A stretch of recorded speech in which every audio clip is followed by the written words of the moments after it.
Mirë se vini në video trajnimin e radhës për burimet njerëzore dhe pagat. Në këtë video trajnim do e shohim se si të menaxhojmë dhe të shtojmë pushime për punëtorët e kompanisë sonë. Për ta bërë këtë, shkojmë tek punëtorët dhe gjithë punëtorët.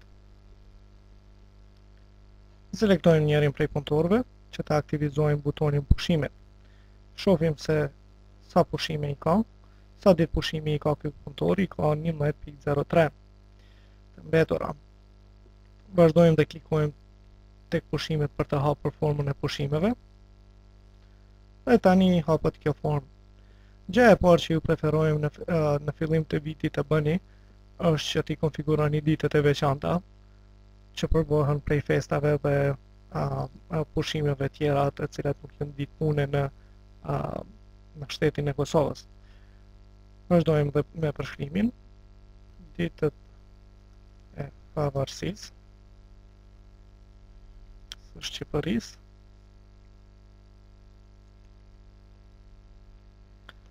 E data është me 28 nëntor. Kjo nuk është ditë pune. Në qoftë se është ditë pune, atëherë vendosim këto ditë pune, tiku në ditë pune. Ne do themi që nuk është ditë pune dhe do e shtojmë. Vazhdojmë me krishtlindjet.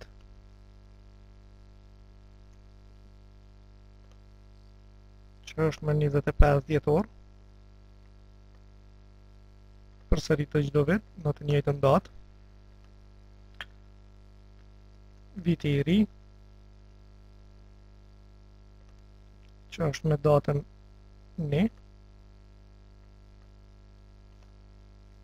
Si dhe data e dytë e vitit 3, 2 janari pra. Në fakt, këtë mund të ndryshojmë, sepse përsëritet. Ne vazhdojmë dita e pavarësisë. Në klapa mund të themi Kosovë, që është 17 shkurti 2013. Kjo përsëritet çdo vit dhe nuk është ditë pune, e shtojmë.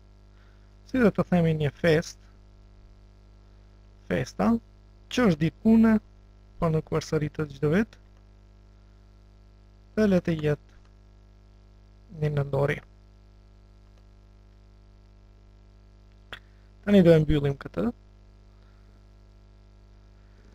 Dhe kthehemi tek forma e pushimeve, tek burimet njerëzore dhe pagat. Selektojmë, këtu e kemi poashtu opsionin për të kërkuar punëtor në bazë të emrit apo mbiemrit. Nëse klikojmë Morina, atëherë do gjendet punëtori Artan Morina. Do e zgjedhim llojin e pushimit të cilin ne ka kërkuar punëtori. Dhe ja këtu i kemi informatat për statusin e pushimeve të ditëve të mbetura të tij. Ai thot 11. Në një pas llojit e kemi shenjen blok. Pra nëse është pushim blok që përbohet prej shumë ditësh, atëherë e klikojmë këtë. Dhe në kalendar apo edhe këtu mund të selektojmë datat kur fillon pushimi dhe mbaron pushimi. Nëse pastrojmë këtë dhe e largojmë blokun, atëherë mund të selektojmë datat një nga një.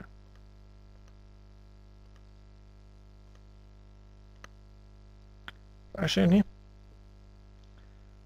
ne do themi që është blok, do e pastrojmë këtë, do themi që është blok, dhe pushimi i këtij personi Artanit, pra, fillon me 16. Vërejeni në kalendar që vikendet në mënyrë automatike kur është blok nuk selektohen, vetëm ditët e punës do të selektohen. Për të pastruar këtë pushim, nëse kemi bërë ndonjë gabim, atëherë klikojmë në pastro këtu ose pastro këtu. Selektojmë edhe një herë datat, ose të themi 15 deri më 26. Këtu në mënyrë automatike vendosëm ditët e numëruara të pushimit, që janë 10. Dhe nëse e shtojmë dhe për t'i shtuar këto ditë pushimi, pra 2 javë, klikojmë në shto ose klikojmë në shto ditët e pushimit. Gjithashtu poshtë këtu mund të shohim se cilët janë punëtorët tjerë të cilët gjenden në pushim. Këta që janë me të kuqe, do të thonë në ngjyrë të kuqe, këta janë në të njëjtin departament sikurse edhe Artani. Pra Artani e ka edhe një pushim tjetër që ka rezervuar në këtë data, dhe tani e ka ndryshuar. Si dhe Arta Demaj e ka pushimin prej 10 deri me 26, ndërsa Adriatiku që nuk është në të njëjtin departament e ka pushimin prej 5 deri me 18. Kjo është diçka që mund t'ju ndihmojë në menaxhimin e pushimeve, në mënyrë që të mos ju jepni të gjithë punëtorëve në të njëjtin departament ditë pushimi në të njëjta data. Tani mund të shtojmë këto ditë pushimi, të themi për dhe zgjedhim Dautin, dhe zgjedhim ditën e pushimit, pushimin vjetor, i cili fillon me 16 dhe ose të themi fillon me 15 dhe përfundon me 27 përkatësisht me 26. Tani do e shohim që Dauti nuk është me asnjërin prej këtyre departamenteve dhe do i shtojmë ditët e pushimit. Këtu në mënyrë automatike do të vendosëm ditët e pushimit, si dhe do të kalkulohen ditët e mbetura. Pra ky person ka pas 15 ditë të akumuluara, 0 ditë të shfrytzuara, dhe tani pasi që i shfrytëzon 10 ditë,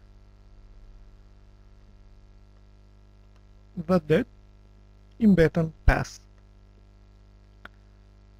Tani kjo ende nuk është ruajtur, dhe nëse ndrojmë punëtorin, atëherë na pyet nëse dëshirojmë të ruajmë pushimet e këtij punëtori. Klikojmë në po, dhe tani pushimi i këtij punëtori është vendosur në sistem. Dhe nëse shkojmë prapa tek pushimet, selektojmë Dautin, pushimin e cilit tani e vendosëm, dhe do e shohim që nga 15 ditë që kishte akumuluar, i ka të mbetura vetëm 5, ndërsa të shfrytzuara do të janë 10. Kthehemi prapë te pushimet. Tani nëse zgjedhim prapë Dautin, themi do të merr pushim vjetor prapë, dhe shkojmë në tetor. Treni këtu në kalendar që kemi me linjën nëntore kemi festa, e cila është ditë pune. Pasi që është ditë pune, kjo mund të selektohet. Mirë, por nëse selektojmë ditën e pavarësisë, që nuk është ditë pune, atëherë kjo ditë nuk do të njihet si ditë pushimi për punëtorët.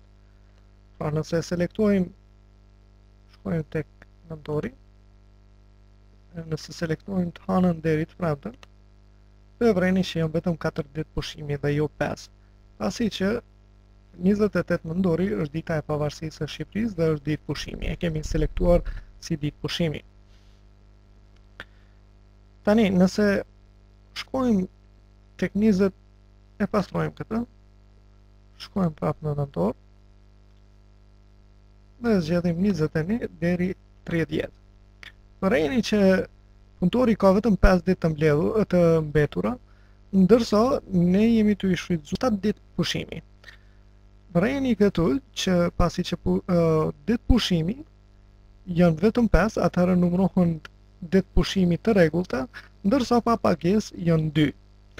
Nëse e hekum këtë tikun nga pa pagesë, atëherë do e shohim që në mënyrë automatike kthehet në 7 ditë pushimi.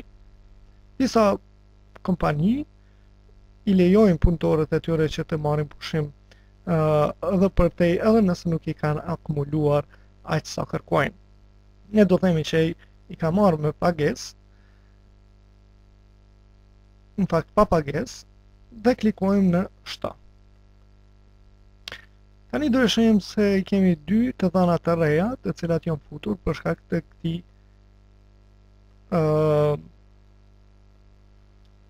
pushimi të ri të vendosur në sistem. Ne do e shohim se janë të shfrytzuara 5 për pushim vjetor dhe 2 ditë tjera janë pa pagesë.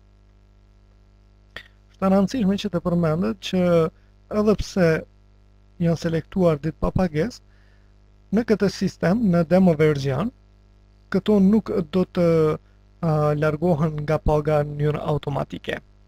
Kështu që duhet të t'i kalkuloni në mënyrë manuale vetvetiu pagat për këtë muaj nëse ka ditë pushimi pa pagesë. Pra, kjo është në fakt, mund të hapim këtu edhe historinë e pushimeve, që hap raportin e vetëm sa i përket pushimeve të punëtorit në demo version. Në versionet e ardhshme do mund të filtrojmë edhe mbas viteve, mbas muajit, si dhe do të ketë raporte të ndryshme sa i përket pushimeve të punëtorit.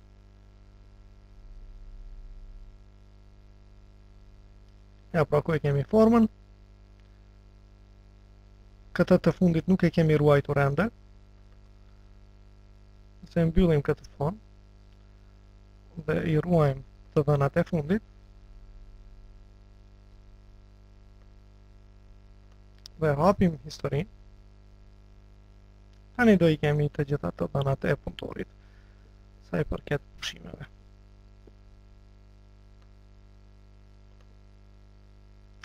Ja, pra e shihni, kemi pushimin vjetor, pushimi i parë, prej 15 deri me 26, mandej pushimin tjetër që ka marrë prej 21 deri me 27 dhe të njëjtin pa pagesë që i ka marrë 2 ditë, dhe këtu i kemi balancin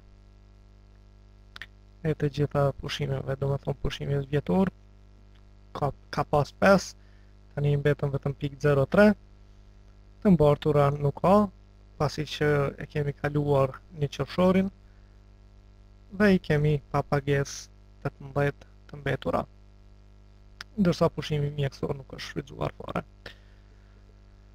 Kaq sa i përket pushimeve të punëtorëve dhe menaxhimit të tyre, në video trajnimin e ardhshëm do e shohim se si të gjenerojmë pagat edhe ti menaxhojmë ato. Shihemi në video trajnimin e ardhshëm.